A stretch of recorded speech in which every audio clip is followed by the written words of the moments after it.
যেই নেত্রীকে আপনি গুলশানের বাসায় বালুর ট্রাক দিয়ে আটকে রেখেছেন, যেই শহীদ জিয়ার স্বাধীনতা না আনলে আপনি বাপের কথা বলতে পারতেন না, সেই নেতা শহীদ জিয়ার কবরকেও আপনি উঠিয়ে নেবার হুমকি দিয়েছেন, ব্রিজটাও ভেঙে দিয়েছেন।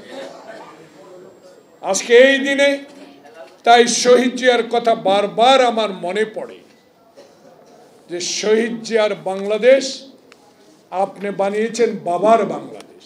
সেই বাবার বাংলাদেশে এখন আপনি নাই, আপনার বন্ধুর দেশে আশ্রয় নিয়ে অফিস খুলে আবার বাংলাদেশের বিরুদ্ধে চক্রান্ত শুরু করছেন। আজকে দেখলাম ইউটিউবে আপনি নাকি কিছুদিনের মধ্যেই বাংলাদেশে আসবেন, প্রথম কোথায় যাবেন সেটা এখনো বলেন। প্রিয় বন্ধুগণ, আমি রাজনীতি ইতিহাস তুলে ধরতে চাই না, কয়েকটি কথা বলে আমার বক্তব্য শেষ করি। মুক্তিযুদ্ধ মন্ত্রণালয়ের সচিব এখনো সচিব।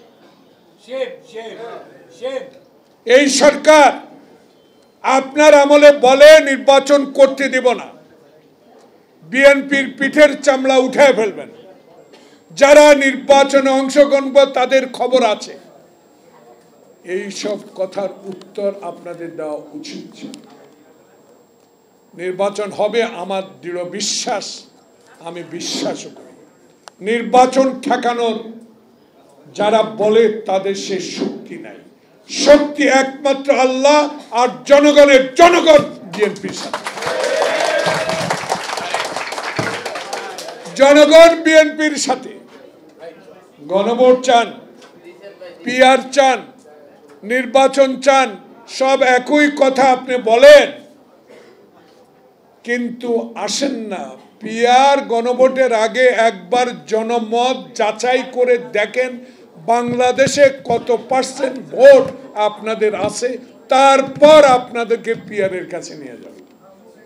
সেই সাহস তো আপনাদের নাই, কারণ আপনাদের ভুলের জন্য একবার যেই ভুল করেছেন সেই ভুল সংশোধন এখনো করতে পারেন না। এখন নতুন করে আবার নির্বাচনকে যদি বানচাল করার কোনো হীন প্রচেষ্টা করে থাকেন, আমরা এখনো বেঁচে আছি। আমরা হাফ প্যান্ট পরে যুদ্ধ করেছি, আমরা অস্ত্র হাতে যুদ্ধ করেছি।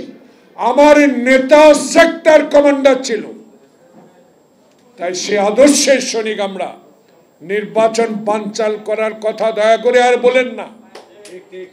দয়া করে একটি নির্বাচন দিয়ে জনপ্রিয়তা যাচাই করেন। বাংলাদেশের তারেক রহমান বলে দিয়েছে যে এই নির্বাচনে ভোট দেবার আন্দোলনের জন্য হাজার হাজার নেতা কর্মী আমরা জেলে গিয়েছি, আত্মহত্যা দিয়েছি। ছাত্র জনতার বিপ্লবকে সমর্থন দিয়ে আজকে এই পর্যায়ে এনে আবার যদি আরেকটি নির্বাচনকে বানচাল করার হীন প্রচেষ্টা করেন, তাহলে আপনাদেরকে আমি মনে করব আপনারা আওয়ামী লীগের ফ্যাসিস্ট।